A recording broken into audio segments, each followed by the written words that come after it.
got it. They've got it.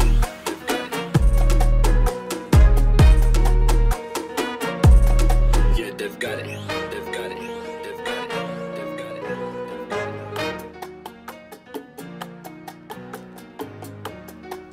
Ne pas laisser un enfant tout seul devant l'écran. Toute la famille participe Yeah, they've got it. et on s'encourage à tout moment.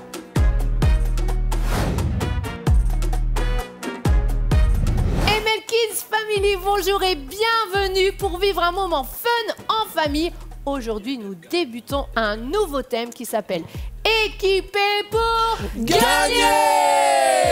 Mais pas avec n'importe quoi, avec l'armure de Dieu. Et bien sûr, je suis accompagnée de Maël, Ramuccio Ouais! et Adrien pour découvrir tout ça. Et d'ailleurs, en parlant de combat, quand on nous parle de combat, on peut penser à plein de choses. Alors toi, Anne? Bah oui, on pourrait penser peut-être à un combat d'échecs. D'accord. Et toi, Ramuccio, du coup? Ah bah moi ça m'a fait penser à un combat de boxe. Ah ouais, Alors, là, je suis prêt, tu vois, tac. avec mes ouais. gants. Ouais, c'est vrai. hypercut. Ouais, hypercut, crochet. Ouais. Effectivement. Et toi, du coup, les chips, Adrien? Les chips, c'est pour me faire grossir parce que ça me fait penser à un combat de sumo. Ah, Tu vois oui. les grands sumo là qui se battent. Effectivement. Ouais, Je pense que tu vas devoir encore à manger beaucoup Ouais, de il choses a là. la marge. C'est ça. Des bonbons, plein de choses. Je suis pas sûre que tu pourrais gagner là. Bon, en tout cas, c'est pas de ces combats dont nous allons parler aujourd'hui, vous vous en doutez, c'est d'un combat invisible. Mais avant de découvrir ce combat invisible, on va retrouver les enfants, on va jouer avec eux, ils nous ont rejoints, alors c'est parti. Yeah, they've got it. They've got it. They've got it. Et nous nous retrouvons donc avec les enfants pour un combat. L'équipe jaune va affronter l'équipe rouge. Est-ce que l'équipe jaune, vous êtes prêts? Ouais! Est-ce que l'équipe rouge, vous êtes prêts? Ouais! Alors, il va y avoir un relais morpion et ceux qui gagneront seront déclarés vainqueurs. Alors attention, je lance le départ. 3, 2, 1, top, c'est parti! Ouais! Félicitations, l'équipe rouge a réussi en premier à aligner les 3 plots rouges. Alors récupérez vos plots, on fait une deuxième et peut-être une troisième manche selon si l'équipe jaune réussit à remonter, gagner cette manche. Est-ce que vous êtes prêts, l'équipe jaune? Vous allez y arriver. Alors attention, l'équipe rouge aussi. Alors on lance la deuxième manche. Hop, attention, vous n'avez pas lancé le départ. Mettez-vous bien derrière les marques. À vos marques, prêts, partez. Ah non, il y a eu faux départ. Il y a eu faux départ. J'avais pas dit, j'avais pas fini. Alors attention, il faut bien attendre le top. Attention. Sinon, c'est l'équipe, l'autre équipe qui gagne si vous partez avant le top. 3, 2, 1. Ah non, elle était partie. Bah on met un point pour l'équipe jaune. Alors attention, félicitations l'équipe jaune. Il faut bien attendre. J'ai vu l'équipe rouge partir en avance. Attention, 1-1. C'est vraiment la manche qui va être décisive. Est-ce que vous êtes prêts? Et vous là aussi, il va falloir bien les encourager. Là, il va falloir leur donner de la force, ok? 3, 2, non. Ils sont tous partis. Bon bah, allez encore. Attention. Là, normalement, c'était disqualifier les deux, mais on peut pas disqualifier les deux, donc il faut bien attendre le top départ. D'accord? 3, 2, 1, top, c'est parti! Attention, qui va gagner? Attention, il faut bien... Et oui, l'équipe jaune! Félicitations pour l'équipe jaune! Bravo l'équipe rouge aussi, vous êtes bien battus, mais l'équipe jaune a gagné. Et maintenant, c'est le moment de découvrir ce combat invisible dont je vous avais parlé, et c'est le combat spirituel. Alors c'est parti! Salut les amis, je suis très heureux de vous retrouver pour un tout nouveau thème, l'armure de Dieu. Et justement, ça me rappelle un passage de l'histoire d'Élisée dans l'Ancien Testament. Vous êtes prêts à l'écouter? Alors, c'est parti! À cette époque, le roi de Syrie était très souvent en guerre contre Israël et une fois de plus, il voulait attaquer Israël. Alors, le roi de Syrie planifia sa tactique. Il décida de placer son armée à un endroit bien précis.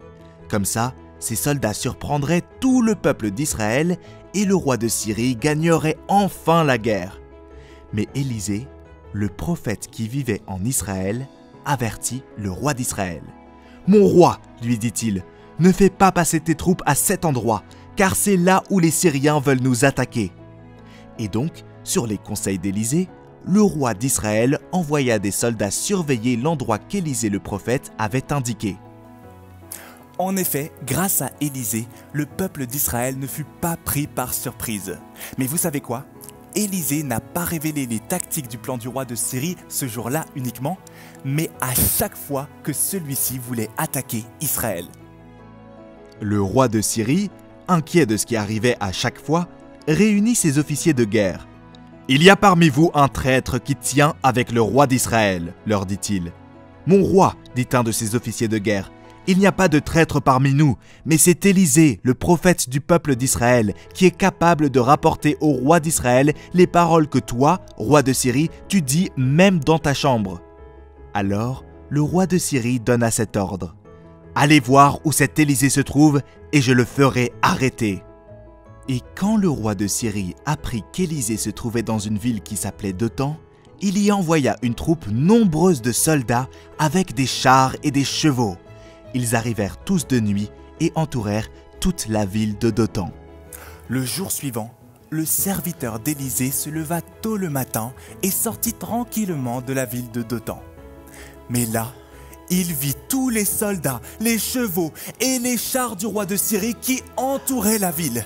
Il paniqua, alla voir son maître Élisée et cria « Quel malheur, maître! Mais qu'allons-nous faire devant toute cette armée ?» Mais Élisée répondit « N'aie pas peur, car ceux qui sont avec nous sont plus nombreux que ceux qui sont avec eux. » Ensuite, Élisée pria en disant « Seigneur, ouvre les yeux de mon serviteur pour qu'il voie clair. » Et le Seigneur ouvrit les yeux du serviteur et il put voir que tout autour d'Élisée, il y avait des chars et des chevaux brillants de feu.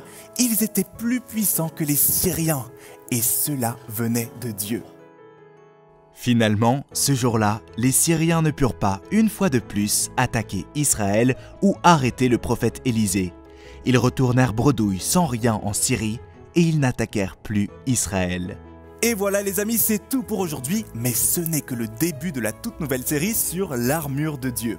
En attendant, vous pouvez relire l'histoire que je viens de vous raconter dans 2 Rois au chapitre 6 des versets 8 à 23. Et n'oubliez pas de vous équiper pour gagner! À toi de jouer maintenant. Première question. Qui était Élisée? Un berger en Syrie? Un prophète en Israël? Un astronaute sur Mars? Bien sûr, Élisée était un prophète et vivait en Israël. Question suivante. Qui voulait attaquer Israël? Les Syriens? Les Italiens? Les Adriens? Oui, les Syriens voulaient attaquer Israël. Dernière question.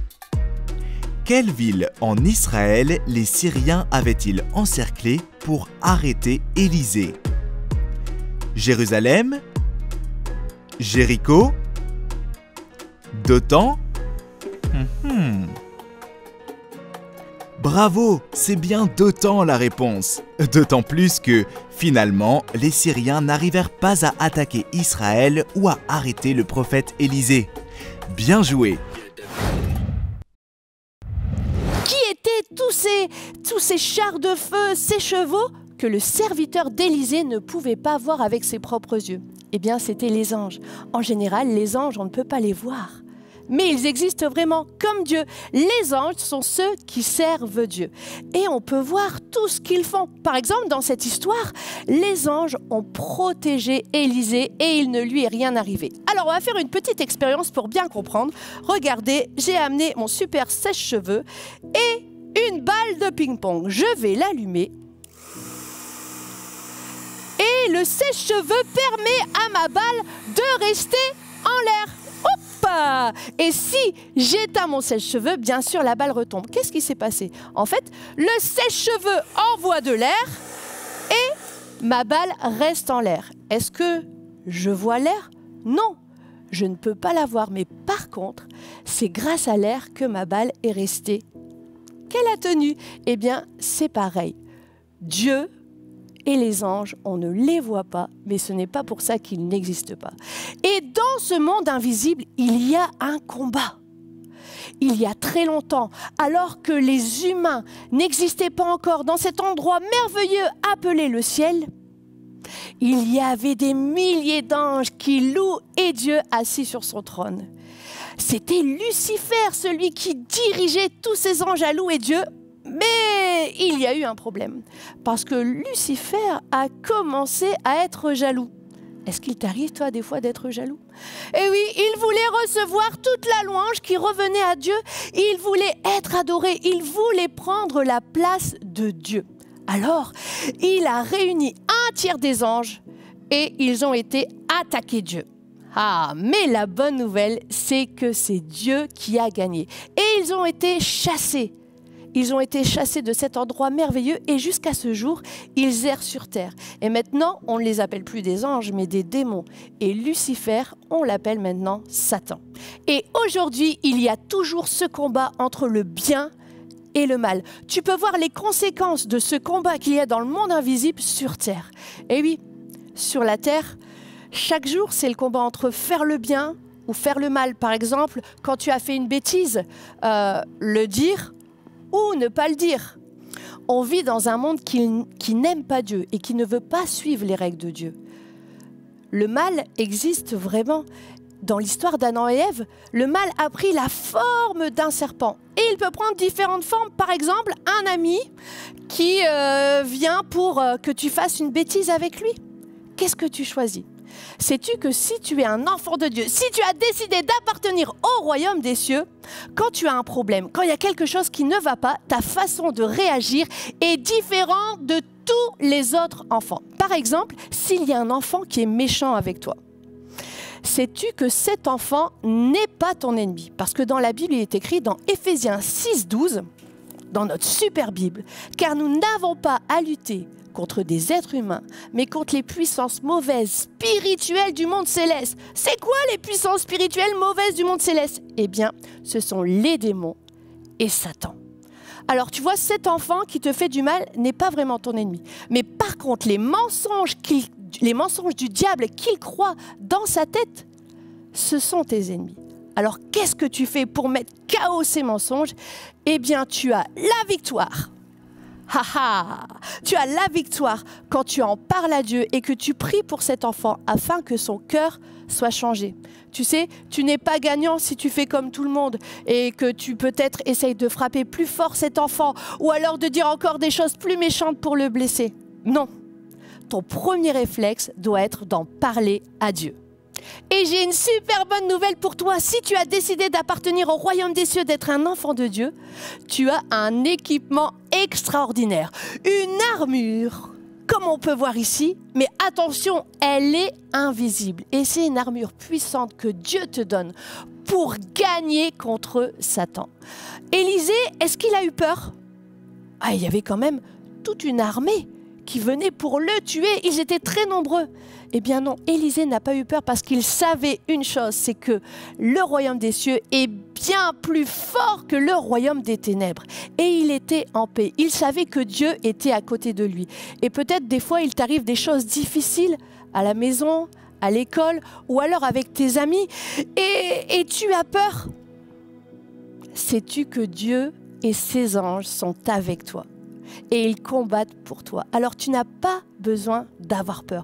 Tu as juste besoin de prendre cette super armure qui est invisible et qu'on va découvrir dans toutes les émissions suivantes. Est-ce que tu es prêt à les découvrir avec moi? On va parler à Dieu maintenant et on va lui demander son aide pour ne pas nous venger comme les autres enfants quand quelqu'un nous fait du mal. Mais vraiment, à réagir en priant. Et ne pas nous tromper d'adversaire, parce que ce n'est pas les êtres humains, les autres camarades de ta classe, tes ennemis. Mais ce sont les esprits mauvais. Allez, tu répètes après moi? C'est parti. Merci Seigneur. Je veux être ton enfant et appartenir à ton royaume. Merci parce qu'avec toi, je suis équipée pour gagner. Pardonne-moi pour toutes les fois où j'oublie que je suis un enfant de Dieu et que j'essaye d'être le plus fort quand je me bats avec quelqu'un. Merci Seigneur. Amen. Alors maintenant, c'est le moment de se rappeler qui nous sommes. On va chanter tous ensemble « Je suis enfant de Dieu ».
Maintenant pour une nouvelle rubrique qui s'appelle À toi de bouger. Alors je vais vous poser et à eux aussi des questions et pour répondre à ces questions vous devez faire les figures qui correspondent. Par exemple si vous pensez que c'est la réponse A, vous faites l'étoile. Si vous pensez que c'est la réponse B, vous faites le I, sinon le Y. Voilà. Alors attention, est-ce que vous êtes prêts? Oui, je suis prêt. Ok.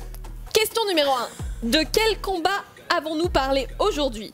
Du combat de David contre Goliath, du combat spirituel ou du combat de catch?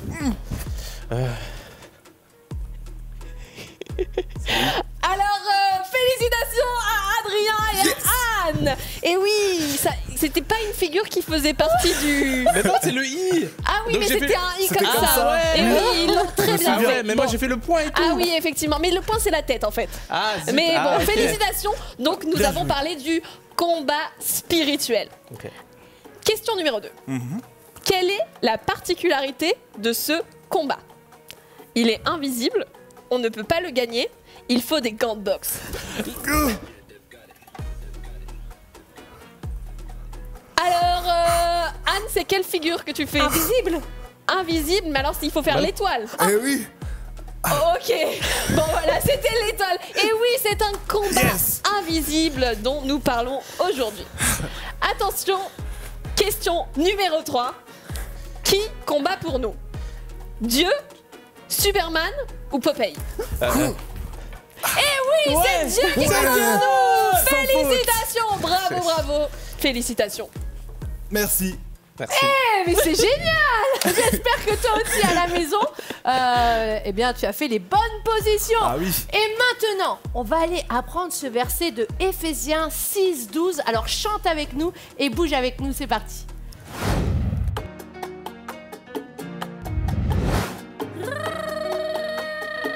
Hey, VAE. Équipé pour gagner, ouais. Let's go. On est en guerre sur cette terre entre le bien et le mal. On est en guerre sur cette terre entre le royaume des cieux et le royaume des ténèbres. Ouais. Pour être invincible, je dois porter l'armure invisible. Avec mes propres armes face à l'ennemi, c'est de la folie. Alors je m'équipe avec l'armure de Dieu. Avec l'armure de Dieu. Let's go. Équipé pour gagner avec l'armure de Dieu. Équipé pour gagner avec l'armure de Dieu. Équipé pour gagner avec l'armure de Dieu. La ceinture de vérité contre le mensonge. Ok. La cuirasse de la justice contre les accusations. Ok. Les chaussures du zèle contre la paresse. Le bouclier de la foi contre les doutes. Le casque que tu salues pour protéger mes pensées. Ok. L'épée de vérité pour attaquer.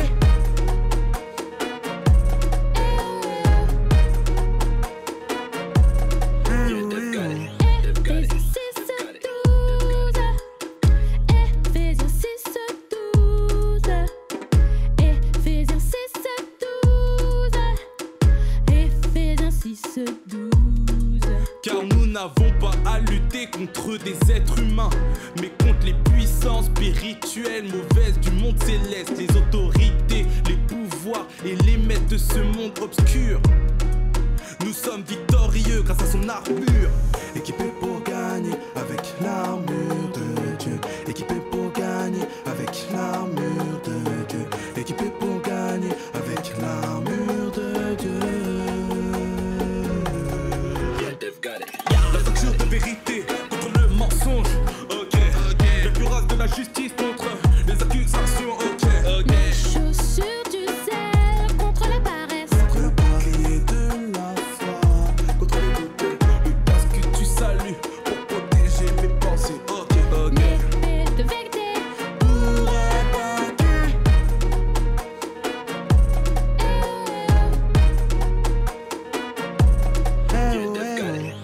Éphésiens 6:12. Éphésiens 6:12. Éphésiens 6:12.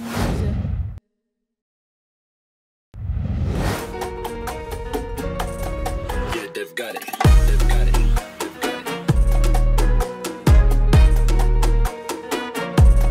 Yeah, they've got it. They've got it. They've got it. They've got it. They've got it. Cher ami, depuis le mois de mars, l'église MLK a mobilisé tous ses moyens humains, techniques et financiers pour vous offrir chez vous des messages et des émissions de qualité. Car chaque jour, nos équipiers, qu'ils soient bénévoles ou salariés, donnent le meilleur d'eux-mêmes pour refléter l'amour de Jésus. La mission que Dieu a confiée à l'église MLK consiste à communiquer son amour à vos enfants, à vos ados, à vos amis, à vos proches, à tous ceux qui décrochent de nos églises plus traditionnelles. C'est vraiment cet amour qui nous a attirés. C'est surtout pendant le premier confinement au mois de mars que nous avons découvert les émissions pour enfants. Vraiment, ça nous a bénis. On a passé des bons moments en famille à regarder. Donc moi et mes deux filles, on a regardé tous les mercredis pratiquement les émissions ML Kids. Et c'était vraiment une bénédiction pour moi ainsi que pour ma famille.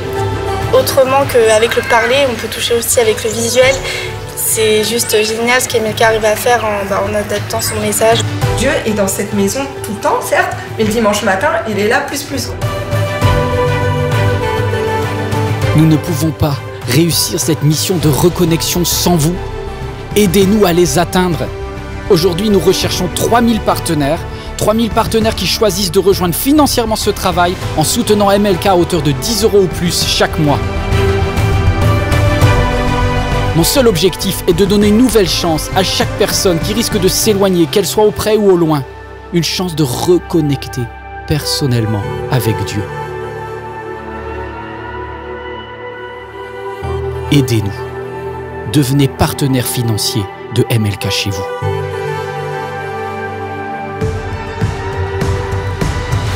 La production MLK a besoin de fonds. Voilà, je me dis pourquoi pas semer, parce qu'on a été bénis. Devenir partenaire pour moi, c'est faire ma part pour que ça bénisse d'autres personnes qui, à un moment donné, auraient peut-être aussi besoin de ce message, de ces messages, à tout moment. Ça me paraît naturel d'aider cette église à continuer à diffuser le message et à étendre le royaume de Dieu.